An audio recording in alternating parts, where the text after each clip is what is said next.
trackwork when you get to catch up with your mate Jimmy Starr. We have all the latest on him and his quest for a tab Everest. He resumes this weekend in the Concorde Stakes, and updates on the other horses as we head towards Saturday, all on trackwork.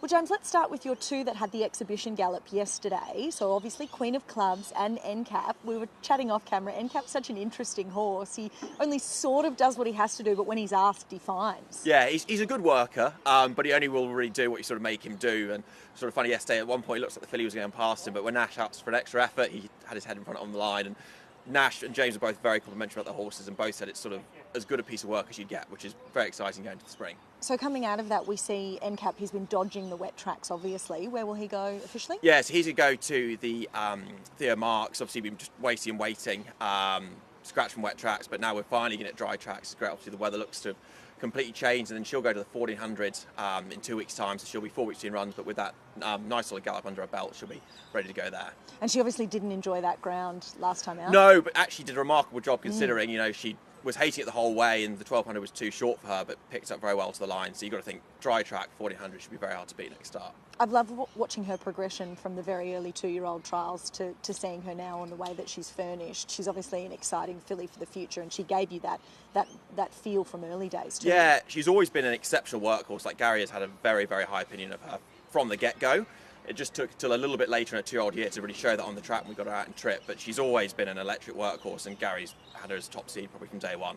Your boy Kintyre trials this morning, how's he? Yeah, he's come back in super order, had a little throat operation before coming back this preparation. Really good trial on the poly the other day. Nice to get him back on the grass a bit further today, and then we'll see how he pulls up, but they'll be likely heading to the races shortly after that. And then Verona Rose, she resumes there in the Mona Lisa Stakes. She's got that residual fitness, no doubt, from Queensland with the one trial first up. How do you see her tomorrow? She's in super order. Trial the other day was excellent. Obviously, upsized Dragonstone's a very fast horse.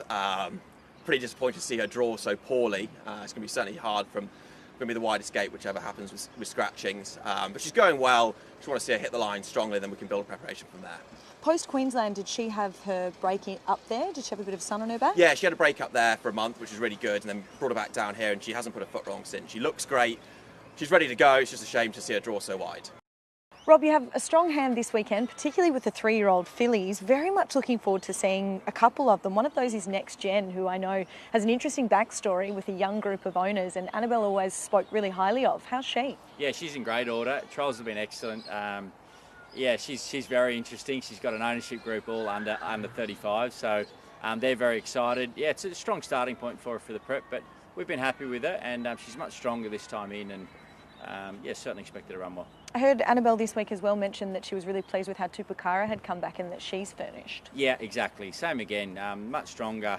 Trials have been really good. So she's obviously a filly that we expect to get out over a little bit more ground, but forward enough to run a nice race on Saturday, and yeah, couldn't falter at the moment.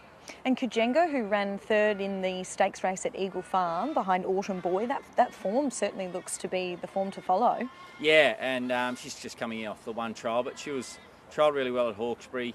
She'll take good benefit for the run. Again, she's probably going to get out over a bit of ground over the course of the prep, but just felt like it was a nice starting point for her timing-wise, and yeah, whatever she does, she'll improve on from Saturday. Can you split them?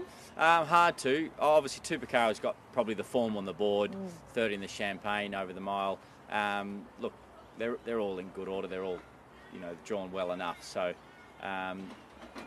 probably Tupakara at the moment, but wouldn't be surprised me if one of the other two, you know, finished ahead of her. Just put you on the spot there.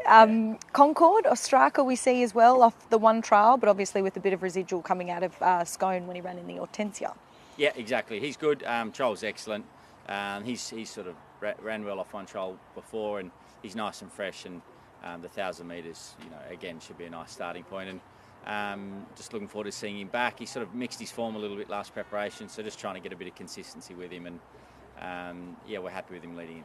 I say residual, but Scone was now in May and we're in September, and it feels like I've forgotten what month it is. Can you believe how quickly it comes around? Yeah, no, doesn't it? God, it comes around quick. But it's an exciting time of year, isn't it? Lots of nice races, and yeah, he's in great order. Great, and then we'll just touch on the tramway, because you do have Alma Beer, Depth of Character and Port Lockroy. Are they all likely to take their place? Yeah, at this stage, all likely. We'll just see how they are over the next, obviously, day or two. Been happy with all three. They've trialled up well. Depth of Character and Port Lockroy and Almavier trials have been excellent. So it's a strong race. Some are treated a bit better than others in the weights, but it's a nice starting point for all of them, and they'll all build on to bigger targets later on through the spring. How are your babies ticking along? Good. Got a couple of nice ones. Probably got a half a dozen that'll be ready for those early trials at this stage, but it's a long time between now and then. So, we've got quite pleased with what we've got so far.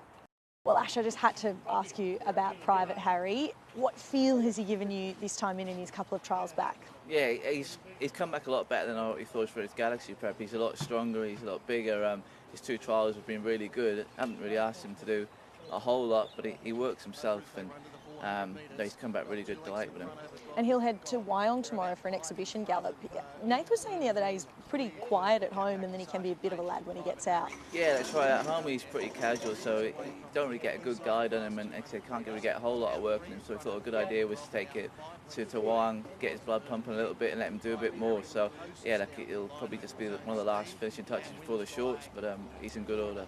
And no doubt it's nice to have the pressure off with his slot already locked away. I know we've got a few that are on show this weekend in the Concorde, but do you feel as though that takes that pressure away?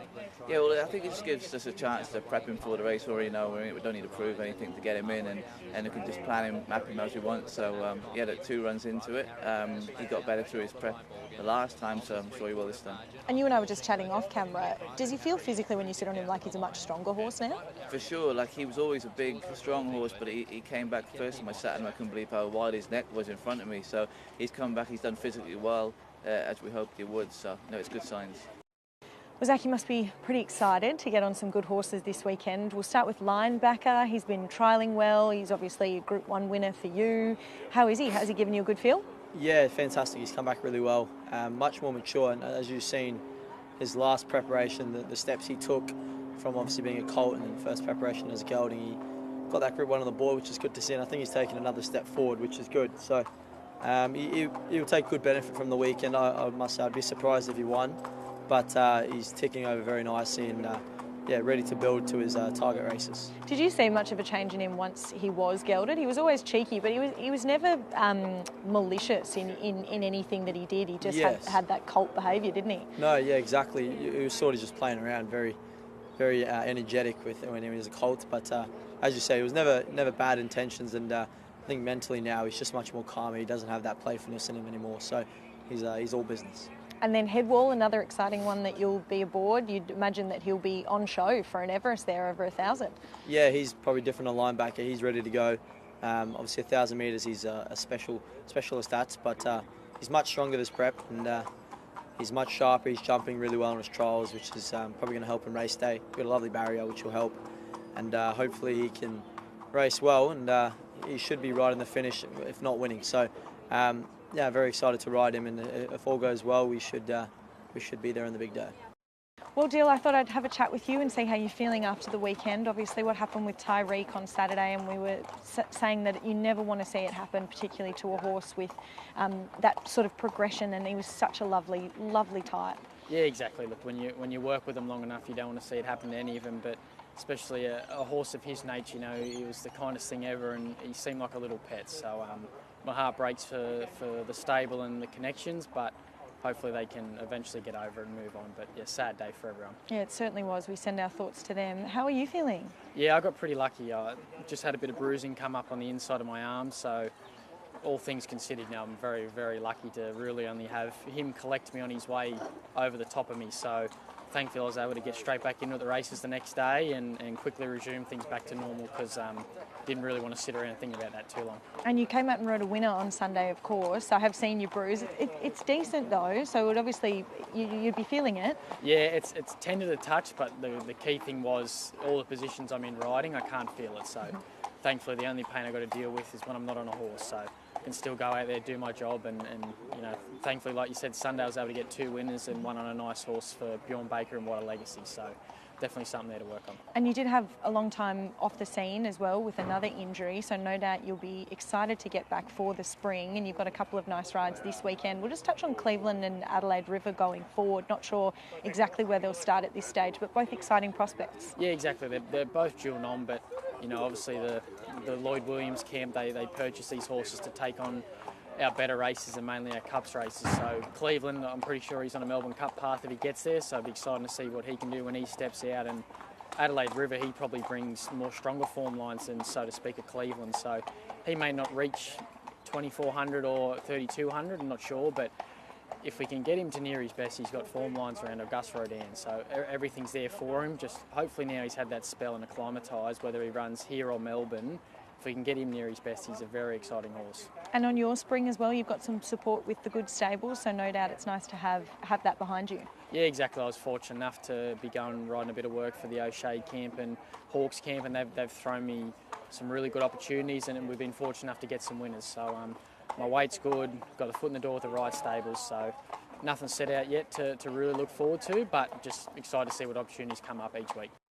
Henry, I thought I'd grab you on your way out of the trials. You'd no doubt be pleased with how Beedman's returned. Yeah, he's a big, strong, powerful horse. Great depth, great substance. The plan was to give him a quiet trial today, and he was lovely. James was delighted with him. Peter was very happy, and good kick-off point, first trial for the preparation.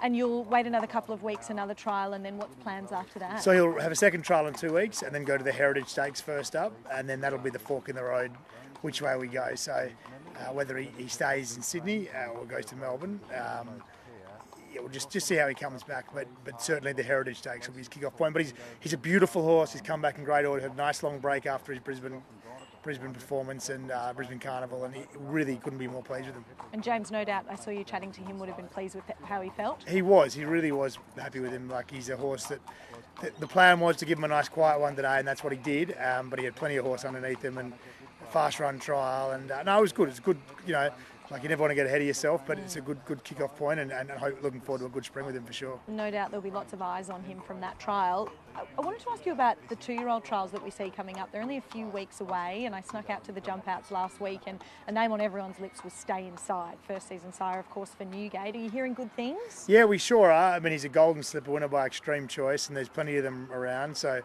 looking forward to unveiling a few of those in the first trials in a few weeks. Always very exciting. It's a great time of year seeing the unraced 2-year-olds get out and get going. Amy, how's my favourite little chestnut man? He's great. He's your mate. I remember when you went to see him at Newcastle, you said you made a new mate, Jimmy, and we refer to him every day as our mate Jimmy. And oh no, it's stuck. Yeah, it really has. But the welcoming committee was out earlier this week to greet him back, and delighted to have him back. And he looks great, and we're ready to go for Saturday. He's quite well loved around the stables, I'd imagine. Very much so. Yeah, he's very easy animal to do anything with, and obviously quite talented, but he's a pleasure to have around. So obviously I'd seen him up at Bob's Farm. That was quite a few weeks ago. Since then he's had 2 trials. They've both been really nice, and Louise Day's been pleased with him when I spoke to her. He arrived in town this week. Is that the scenario? He's come down from the farm? Yeah, exactly. That's what he does. That's what he did last preparation when he was racing in Sydney, which worked. If it's not broken, don't fix it. And trials were good. He had a piece of work in Newcastle at the last weekend, and that was pleasing. And it's just about keeping him happy now into Saturday. He knows where he is. He's familiar with Warwick Farm. So it's pretty straightforward, but it's just making sure he's happy, and thankfully the weather's been good too, so he's been out having a nice pick of grass every day as well, and hopefully it'll help on Saturday. I might sneak over and give him a pat after this. He was asking for you. My mate Jimmy. Let's talk about as well Willie Dewitt, an interesting galloper who's having his first official preparation with the Kieran Maher stable now. We see him resume in the tramway. How's he? Yeah, he's great. Trials again were good. Obviously doing his best work late, and possibly be similar scenario on Saturday. Drawn tricky, probably from that gate we'll have to go back and be travelling, and as I said, hopefully doing his best work late. But he's in good order, and excited to have him in the stable, and Based on how Saturday goes, we'll likely look at the Epsom, but those 2 runs would be crucial as to decipher where we go from there. But yeah, no, we're very happy with them. And no doubt you'd be pleased with the recent trials of Tempted and Stake Visit. Yeah, for sure. Both trialled enormous on Tuesday, and they've come through that really, really well. Both 8 up straight away, which is great. And Tempted has gone back down to Bong Bong. She enjoys it down there. State Visit has stayed here at Warwick Farm. He enjoys it here. And we'll look to the Run to the Rose with Tempted. State Visit will get a nom in the Run to the Rose, and also the Poseidon in Melbourne down the straight. So yeah, it is interesting. Like, obviously 2 very different horses, but one likes Bong Bong, one likes Warwick Farm. But that's why we're in a great position. We have all these facilities and locations that we're able to mix it around and find where a horse is happy and ultimately get the best out of them.